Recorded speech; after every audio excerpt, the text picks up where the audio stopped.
Okay, so I haven't had an update in about a week. So just a few things that's been going on.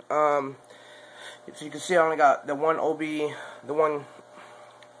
orange OB peacock is left. I took the other one out because he wasn't just staking out territory, but he was also, like, no matter where he went, he was chasing everybody, dude, and he was causing chaos in the tank, like, big time. And I know those breeds aren't supposed to be that aggressive. You know, I always thought it would be my Johanny, which, where's he at? Right there. I always thought it would be him because he was the first biggest one I had in there, and you know, so now, you know, I've had some fire mouse that I try to put in here, but as soon as I get him in here, he starts dicking with them. So I just took another one back today, and I also had put this little Du Bois in here. And what I noticed was the smaller fish, and I'm guessing it's because they have better hiding spots, but he's not that aggressive, but I guess it's just got better hiding spots, he doesn't mess with them, but he seems to always want to mess with a new big fish. So what I did was I went ahead and got, it's labeled small sorted Africans, but I'm guessing those are two zebras, a blue zebra and a red zebra, and also they gave me a little pink convict or whatever, just see what it does. Yeah, and then, let's see, what other changes in fish? Also that OB peacock that I had got some emeralds, some emerald green cory cats, and, he killed 2 of them, injured 2 peppers, so, you know, this guy and my original, albino are the only ones left in there, and I think that's fine, since I got, the little pleco and the big pleco in there. Also, that guy's been messing with my big pleco. Not too worried about it. Pleco fights back a little bit, but for the most part, just goes away. But he's got armor, so I'm not really too worried about that. Other than that, you know, he doesn't mess with anybody else. Everybody else is pretty peaceful in here. So yeah, I decided to get these little ones. That way they got places to hide and stuff like that. Yeah. So, now that I talked about the fish, I also got this sword plant. And I also got these, I forgot what these are called, but they're at PetSmart for like $1.99 for a little bushel. There's either 2 or 3 in the bushel. Now I know I've been having issues with the pH, and this will kind of keep the pH lower, but what I've been told, I've talked to the manufacturer, and I've asked a lot of questions around, and apparently this stuff is better than cichlid salts. It's Buffer Max, which will keep it between 7.8 and 8.8 on the pH scale. And I add this during water changes. Also, since I'm raising it, I add it about every other day. Also, when I do water changes, I put in just a small touch of pH up. I'm still scared of it because I hear about, you know, bad results from raising the pH too fast. So I use just a small little splash of that when I do a water change. Also, when I've been doing water changes, which is about once a week, lately I've been doing it about bi-weekly, I throw in a little bit of AccuClear, and as you can see, it clears up a lot faster. You know, some people don't like using it, some people do like using it. I haven't had any issues with it yet. Yeah, of course, when you first put it in, it gets a little bit cloudy, but I put it in. Usually what I do is I toss that, and a splash of that inside. I went and bought 2 Home Depot buckets that were dedicated. You know, I just toss them in there, figure out how much water I'm taking out, split the amount of the additives, and I put them in there, and the water doesn't really get that cloudy once I mix it in there with everything. Also, I've been talking to a lot of people. It's funny, I go into pet shops and I've been learning so much, or PetSmart and stuff like that. So people always got questions, and I end up helping them out. You know, and there's a guy, dude, he, like, never tests his stuff, and he's like, oh, I do water changes, this and that, and go. I was like, man, you got a lot to learn, you know, but, you know, everybody's got a lot to learn. Even people with 30 years experience still say they got a lot to learn. But, yeah, so, other than the big snafu with that fucking OB peacock, I mean, everybody else has been pretty chill.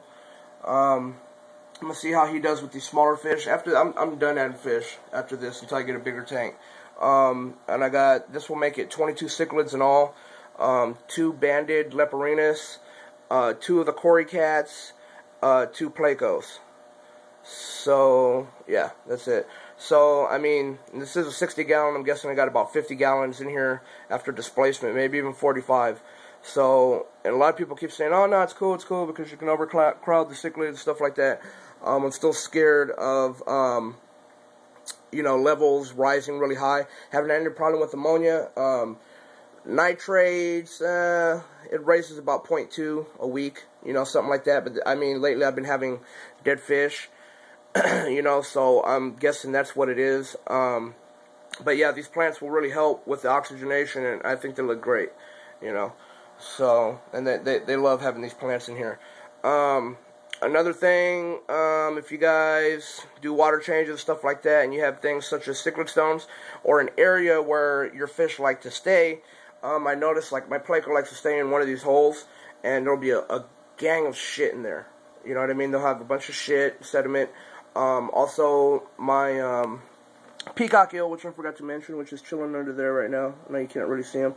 But he likes to go underneath the rocks, therefore there's sediment under there also. So I suggest when you do water change, you know, to take things like that can hold sediment, and just bring them out, rinse them out real quick, make sure there's no more sediment in there, because then you're just asking for nitrates, nitrites, and whatnot. So yeah, so those are my products. This is the tank. I mean, it's looking really good. Also, I set up my mom's tank. I know you people who are Aquarius are going to talk shit for it being overstocked right now. But, you know, I'm getting a bigger tank for her pretty soon.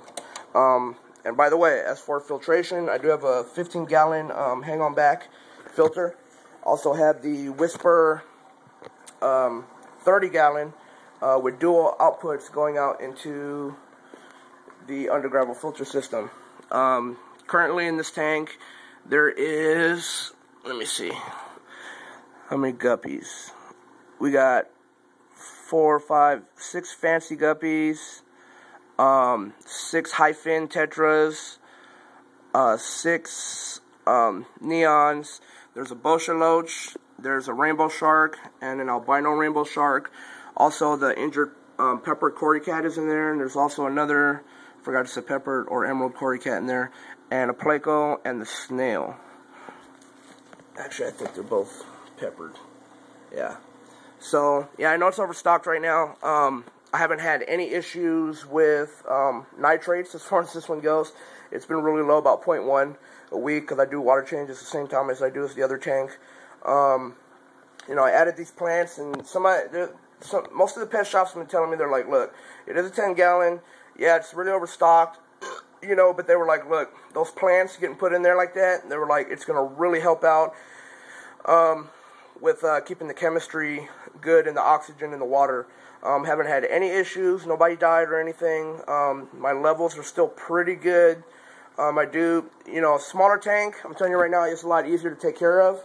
Therefore, you know, the levels are low, you know, so I got no issues there. Also, just one more thing I wanted to point out. I went ahead and I know it's kind of ugly seeing that 50-50 with the blue and the black, but I went ahead and took my heater and I put it sideways. This helps out a lot because whether you know it or not, as far as your filtration system, let's say the hang-on back filter, really the only time you got to clean that thing out is when it starts getting clogged and starts putting out less water.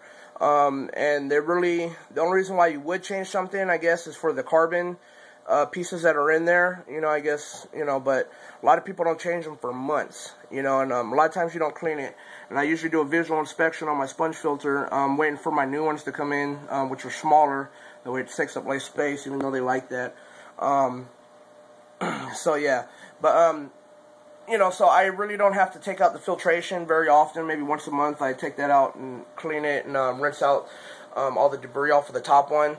You know, but you don't really have to do that. And I put the heater like that, therefore I can do water changes. And what I usually do is I do a water change about up to here.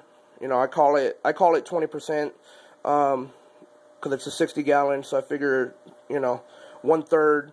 And I usually put 20 gallons worth of additives in there, even though I know that's not 20 gallons. Usually it's about 10 gallons or something like that.